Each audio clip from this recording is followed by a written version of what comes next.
بيت الخلافة قام يا خلاني، صرح مهيب ثابت الأركان،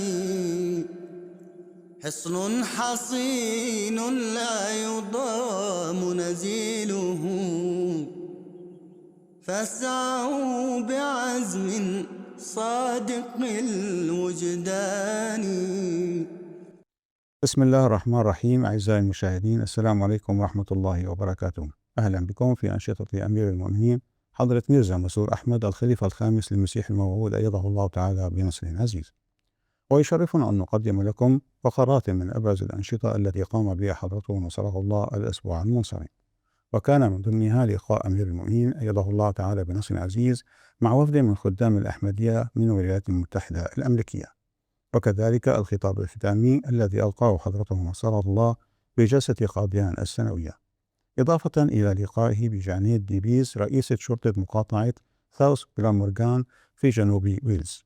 ونبدأ بلقاء أمير المؤمنين أيده الله تعالى بنصر عزيز مع وفد من خدام الأحمدية من الولايات المتحدة الأمريكية. تشرف وفد من خدام الأحمدية من ولاية فرجينيا الأمريكية بلقاء حضرة أمير المؤمنين أيده الله بنصره العزيز، وكانوا قد سافروا إلى بريطانيا خصيصاً للصلاة خلف حضرته وحضور هذا اللقاء الذي عقد في إسلام أباد. وخلال اللقاء أتيحت للخدام فرصة التعريف بأنفسهم وطرح الأسئلة حول مجموعة من القضايا التي تهم الشباب.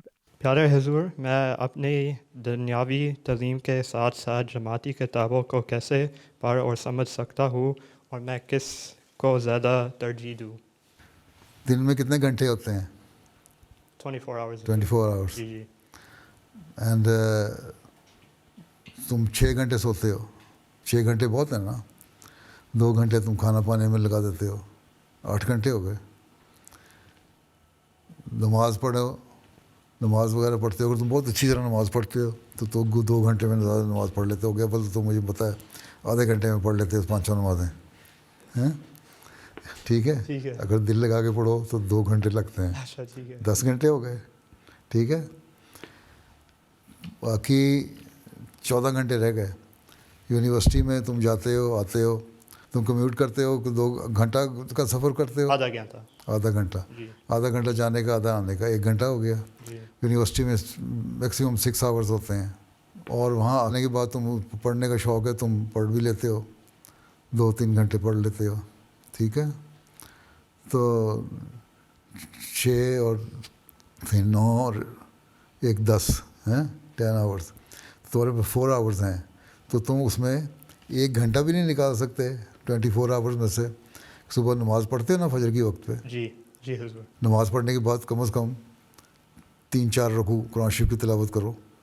اینڈ اسی وقت تم اگر وقت ہو تو 15-20 منٹ، آدھا گھنٹہ پڑھ لو. نہیں تو رات کو سونے سے پہلے ایک ہیبٹ بنا لو کہ میں نے آدھا گھنٹہ کوئی کتاب پڑھنی ہے جو لٹریچر ہو جماعت کا، یا کوئی کتاب حضرت مسیح علیہ السلام کی، یا حدیث، یا قرآن کریم کی تفسیر. اس طرح تم اگر پڑھو تو نکل سکتا ہے وقت. اگر نکالنا ہو تو لوگ پڑھتے ہیں، اس طرح کرتے ہیں. اور اگر تم کہو میں تھک گیا، پڑھائی کر کے تھک گیا، تو اس کا مطلب تمہاری پہلی پریفرنس جو ہے وہ دنیا ہو گئی، دین سیکنڈ پریفرنس چلی گئی. میں پہلے بھی کئی خطبے دے چکا ہوں. کل بھی میں نے یہی کل تقریر سنی تھی نا میں نے. جی حضور. اس میں بھی یہی ہے کہ پریفرنس تمہاری ہے. پریفرنس آرڈر بناؤ اور ایک اپنا چارٹ بناؤ پراپر ہے اپنی زندگی کو ریگولیٹ کرنے کے لیے. ٹھیک ہے. جب زندگی ریگولیٹ کرنے کا طریقہ ایک ہی ہے کہ اپنے پاس پلان ہو. ٹھیک ہے. پورا پلانر بنا ہو اگر آپ انسان کا ہے تو وقت نکل سکتا ہے. آدھا پونا گھنٹہ بھی نکالو اگر. چلو اس عمر میں وہی کافی تمہارے لیے. اور ایسا ایسا پھر شوق پیدا ہوگا، بڑھتا جائے گا. اور ویکینڈ پہ جہاں تم خدام الحمدیہ کا یا جماعت کا کوئی کام کر رہے ہو اگر، تو وہاں 2 گھنٹے بھی دے سکتے ہو اسٹڈی کرنے میں، لٹریچر پڑھنے میں. ایک انٹرسٹ ڈیولپ کرنے کی بات ہے نا. اگر تمہارا انٹرسٹ ڈیولپ ہو گیا لٹریچر میں یا دینی کتاب پڑھنے میں، دین کوئی مسئلہ نہیں ہے. اور اگر نہیں ہے تو پھر وہ بڑا سست ہے، بہت سست ہے، تو لگا رہے گا پھر انسان. یہی ہوگا نا. جی ٹھیک ہے نا. جزاک اللہ حضور. Beloved Hazur, I am the grandson of Maulana Ataullah Kaleem. Can beloved Hazur share any memories with him? And what guidance can beloved Hazur provide on how I can follow in his footsteps and become a devoted servant of Islam Ahmadiyyat? میں نے ان کے ساتھ کام تو نہیں کیا. Although I spent some time in Ghana, but when I went there, he had left already. لیکن میں نے دیکھا ہے اور میں نے سنا ہے بڑا ڈیووٹیڈ وقف زندگی تھے وہ پوری طرح جسے کہتے ہیں نا انہوں نے کام کیا.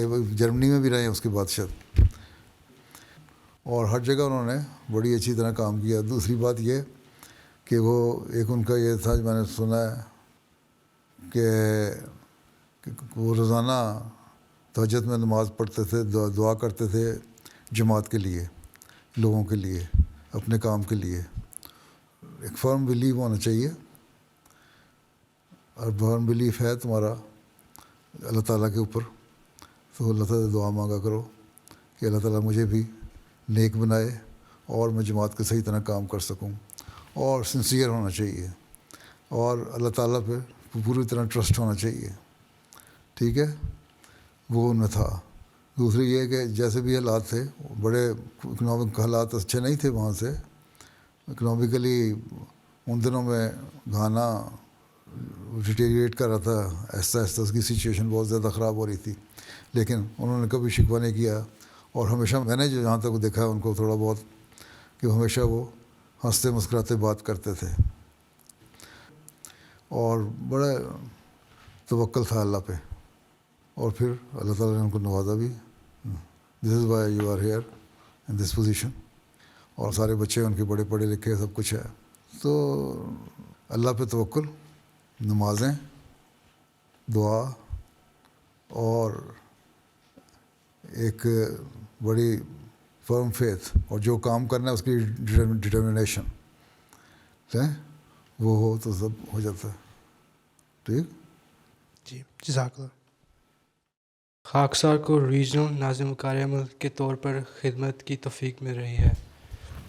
کچھ خدام محنت والے کام یا ایسے کام جن میں ہاتھ گندے ہوتے ہیں، ان سے ہاتھ گندے ہوتے ہیں، اس سے بچنے کی کوشش کرتے ہیں.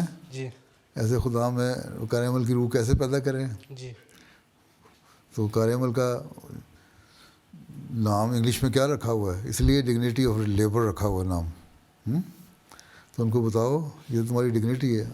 کو حضرت صلی اللہ علیہ وسلم سے تو صاف اور نفاست پسند اور بہت زیادہ صفائی کا خیال رکھنے والا کوئی نہیں تھا. ٹھیک ہے.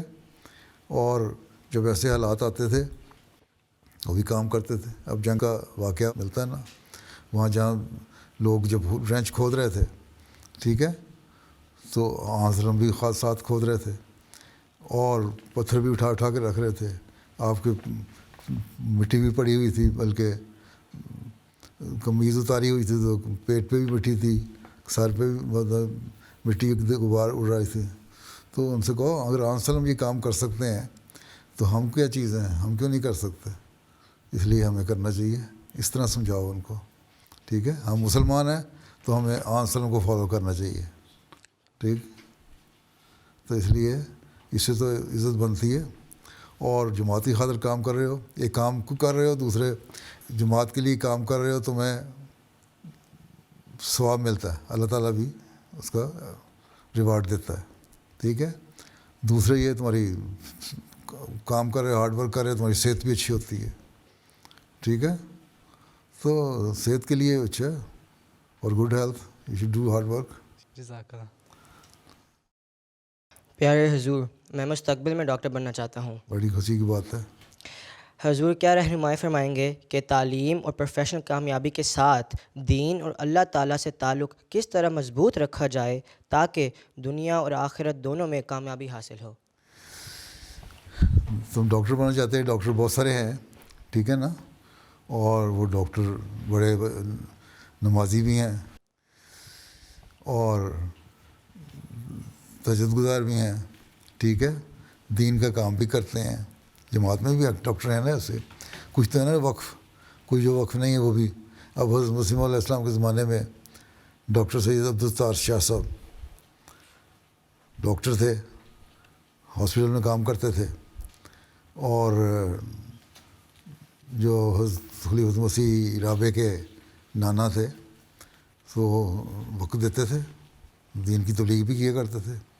بلکہ ان کا ایک واقعہ ہے, ایک دن وہاں مسجد میں اپنے علاقے میں تبلیغ کر رہے تھے ایک آدمی کو, اس نے وہ وہاں مسجدوں کے ساتھ نا غسل خانے ہوتے ہیں, وہاں لوٹا پڑا ہوا تھا, مٹی کا لوٹا تھا بھاری جیسا. اس نے غصے میں آ کے وہ پھینکا, ان کی طرف مارا, ان کا سر پھٹ گیا. اب وہ وہاں کے بڑے ڈاکٹر تھے علاقے کے, اور پولیس کو کہتے تو پولیس پکڑ لیتی. وہ خیر پھٹ گیا, وہ ہاتھ رکھ کے چلے گئے ہسپتال, جا کے ڈریسنگ وغیرہ کی, پٹی لگائی, اور واپس آئے تو وہ بندہ بیٹھا ہاتھ جوڑ رہا, معافی مانگ رہا تھا. ہیں, انہوں نے کہا کوئی بات نہیں, تم نے اپنا کام کر لیا, اب میری تبلیغ سن لو.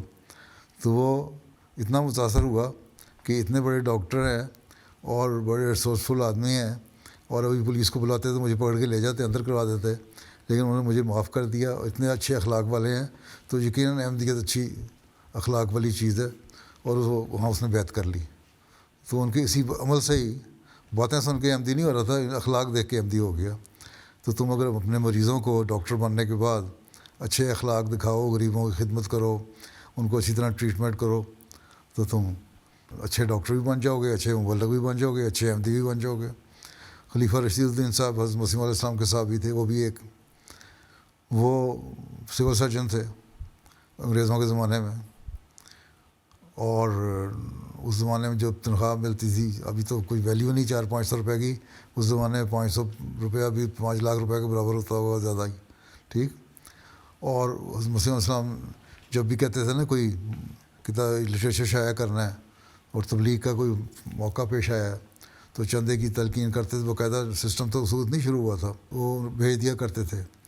اتنا چندہ دیا کرتے تھے کہ حضرت مسیح علیہ السلام کو ایک دفعہ ان کو کہنا پڑا کہ آپ اپنا سارا کچھ قربان کر دیتے ہیں. وہ کہا کرتے تھے جب مسیح موعود کو اسلام کی ضرورت ہے تو میری ذاتی ضرورتیں کوئی چیز نہیں. تو وہ اس طرح دیا کرتے تھے. انسان نے فرمایا کہ آپ بہت دیتے ہیں, کچھ ہاتھ کو کنٹرول رکھیں, اپنے لیے بھی رکھا کریں, بلکہ آپ کو نہ بھی دیں تو کوئی فرق نہیں پڑتا, آپ نے اتنا دیا ہے. تو اسی طرح خلیفہ الحکیم تھے, وہ حکمت سے جو کماتے تھے اسلام کی خاطر خرچ کرتے تھے, لیکن غریبوں کی خدمت کرتے تھے, غریبوں کو مفت علاج کرتے تھے, ہمدردی کرتے تھے ان سے.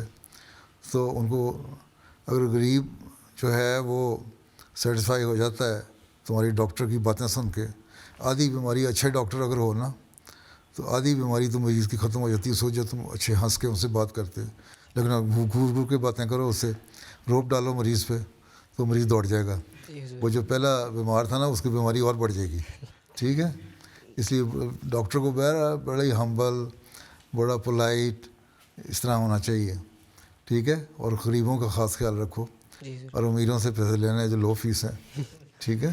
جی. تو اس طرح تبلیغ بھی ہو جاتی ہے.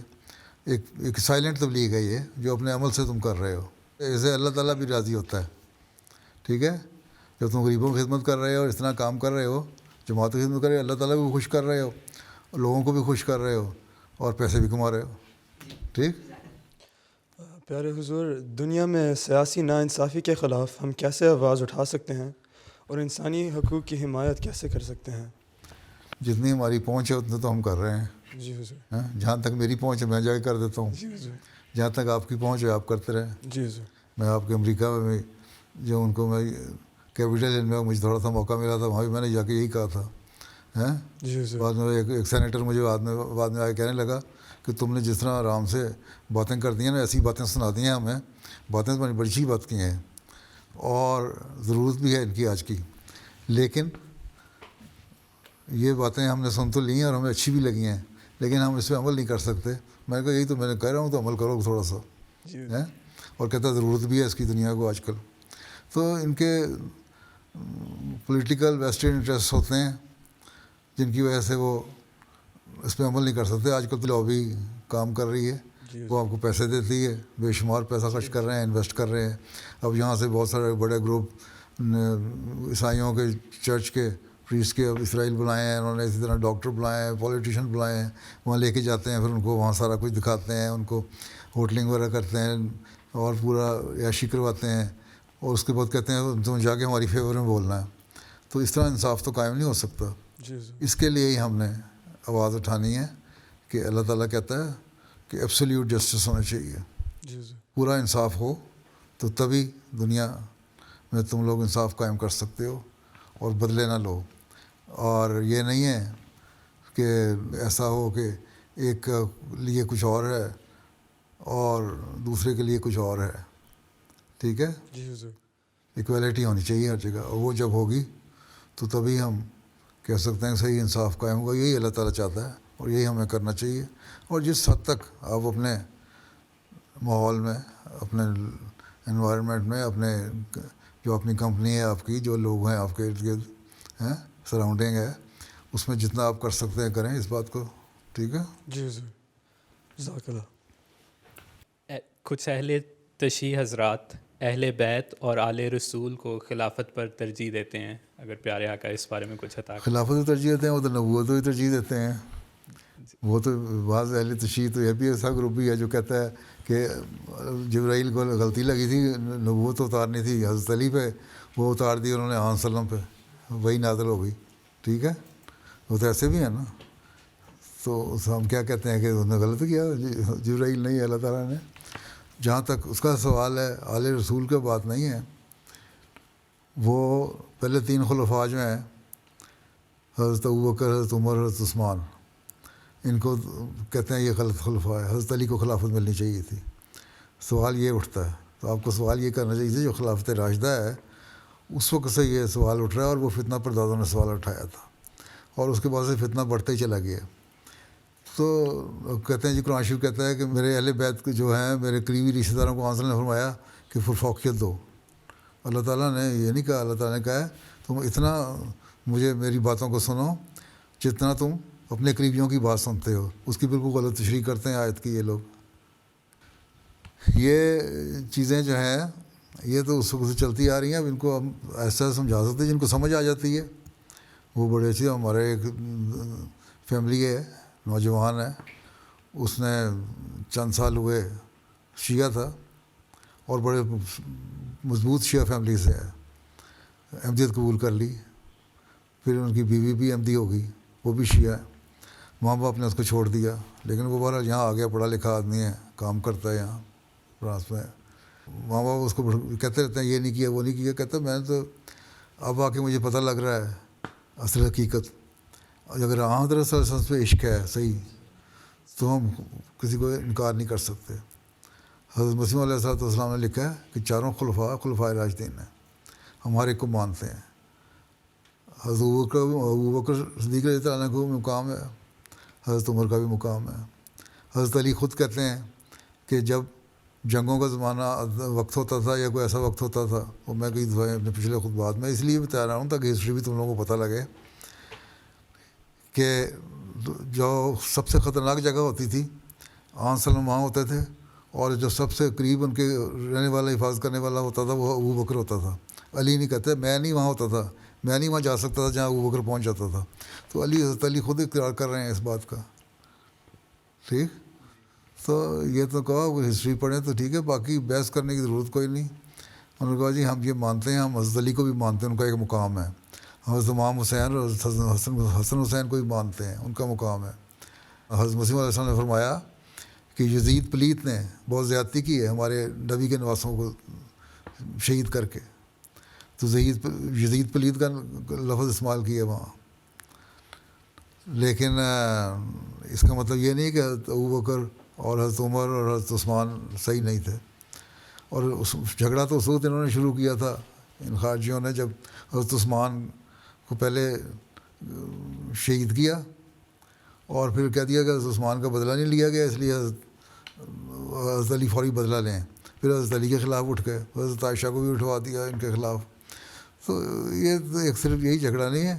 اسلام میں اختلافات کا آغاز خلیفہ ثانی کی کتاب ہے، وہ پڑھو، اردو پڑھنی آتی ہے نا وہ پڑھ لو, جی. اس میں بہت ساری باتیں نکل آئیں گی, بڑی لمبی ہسٹری پتہ لگے. ہے چھوٹی, زیادہ موٹی کتاب نہیں ہے, چھوٹی سی ہے, اس سے آپ کو پتہ لگ جائے گا.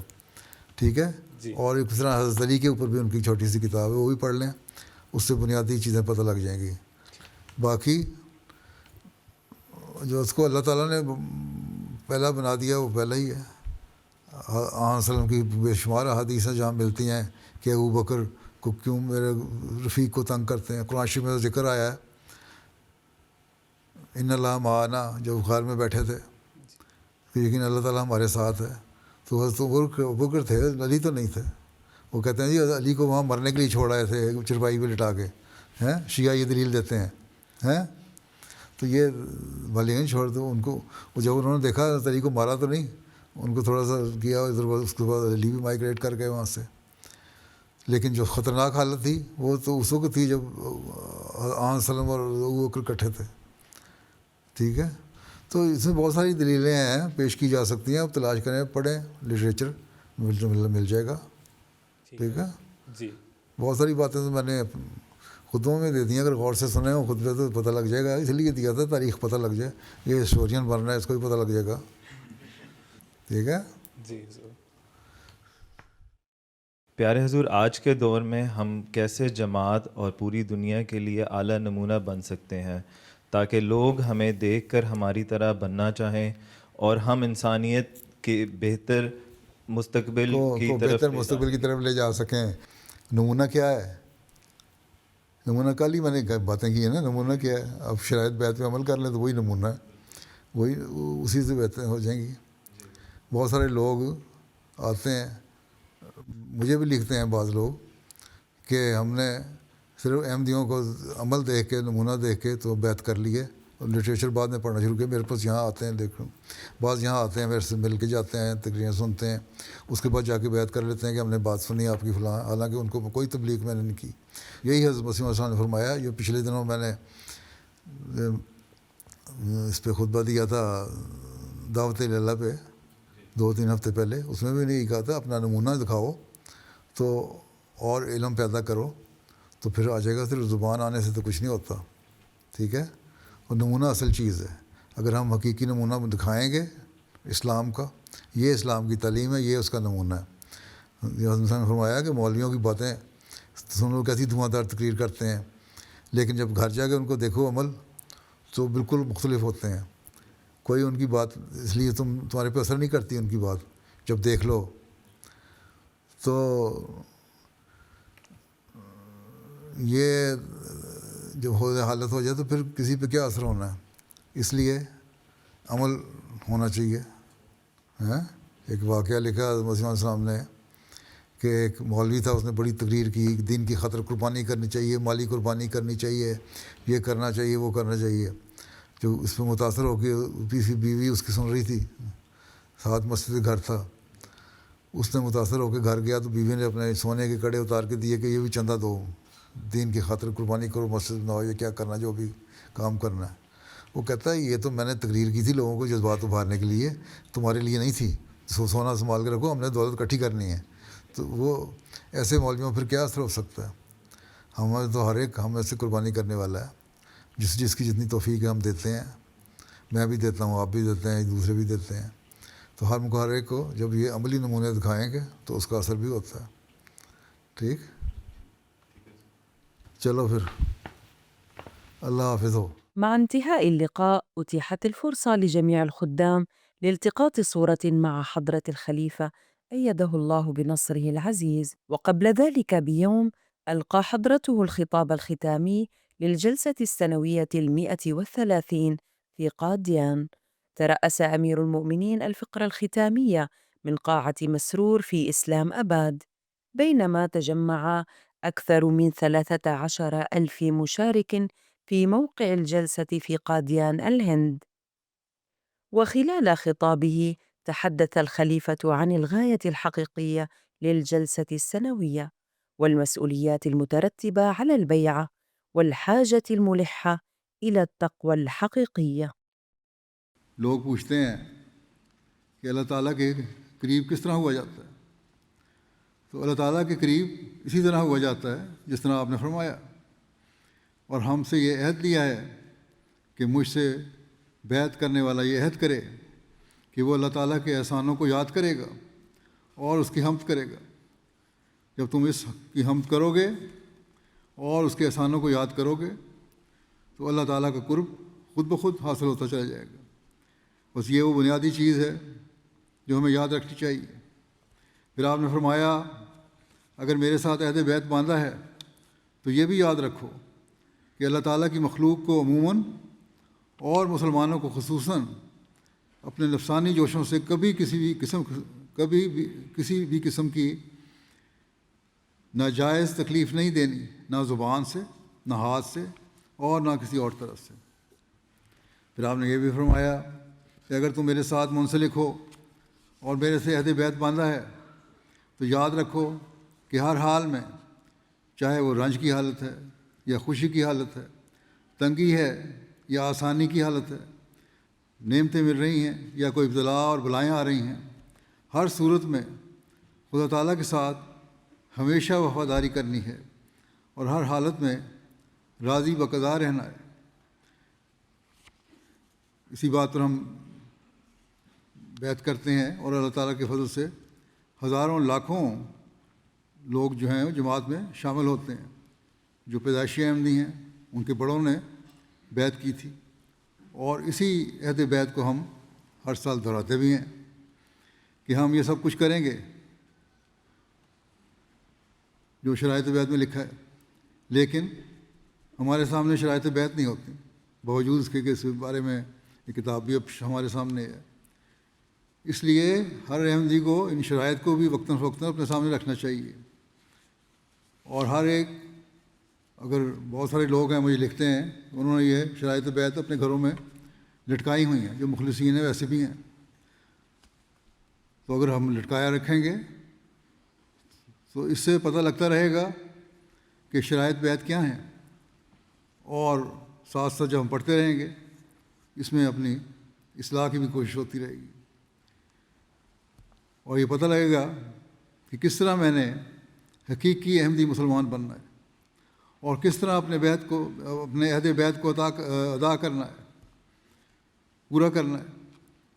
ہمیں ہر دکھ اللہ تعالیٰ کی راہ میں اٹھانے کے لیے تیار ہونا چاہیے، اور کسی بھی مشکل یا مصیبت کے پیدا ہونے کی صورت میں اللہ تعالیٰ سے منہ نہیں پھیرنا۔ بعد اختتام جلسة قاديان بالدعاء الصامت، قام أمير المؤمنين نصره الله بجولة في إسلام أباد والتقى بالحاضرين. جو خلافت کے دامن کو تھامے رہے، رحمتوں کی کبائیں بھی پا جائیں گے، اس کی رسی کو مضبوط پکڑیں گے جو، نصرتوں کی ردائیں بھی پا جائیں گے، نصرتوں کی ردائیں بھی پا جائیں گے، ہے اسی کا یہ فضل و کرم دوستو، آگے بڑھتے رہو دم بدم۔ ويوم الأربعاء الموافق 24 من ديسمبر تشرفت جانيت ديفيز رئيسة شرطة مقاطعة ساوث غلامورغان في جنوب ويلز بلقاء أمير المؤمنين في إسلام أباد، وكانت قد سنحت لها فرصة لقاء حضرته خلال زيارته لكارديف لافتتاح مسجد بيت الرحيم. وخلال اللقاء تحدثت عن طبيعة إسلام أباد التي تشعر بالسلام. But you're very lucky to live in such a peaceful place. Yeah. We are far away from the big city, and this is a peaceful area, and comparatively pollution free. Yes, definitely. There are very, very good Welsh medium schools. They teach English alongside. English alongside, yes. So a lot of Muslim children in Cardiff go to Welsh medium schools. So they speak Welsh and English and then their family To language. preserve their culture. Yes, it's important. Yes. This is why I always ask my people that should also know their language, Yes. to know about their culture, Yeah. and to preserve their culture, because there are some people who are born here, they Yeah. don't know about No. our language. So the book I've bought you, bought you a book on images, photographs and so on of Wales with writing, but in English and in Welsh. So when I see you next... Was in Welsh, I just saw one word there yesterday. The spelling are different, but it's spoken a different way. Y is spoken A and U is I, something like that. Yeah, Y, the letter Y can be or E. Yes, and U is and E. U is either E or U. Yes, yes, very difficult. Yeah, it's a beautiful language and much older than English. And it comes from India. It originated from India and it went through Europe. So the origin is Indo-European. So, yeah, 600 years older than English. So, Welsh is 600 years older than English? Yes. Achha. Yeah. Thank you very much for coming. Thank you. Thank you. Thank you. أهداها حضرة الخليفة نصره الله نسخة من القرآن الكريم. I think this memory will last for a lifetime.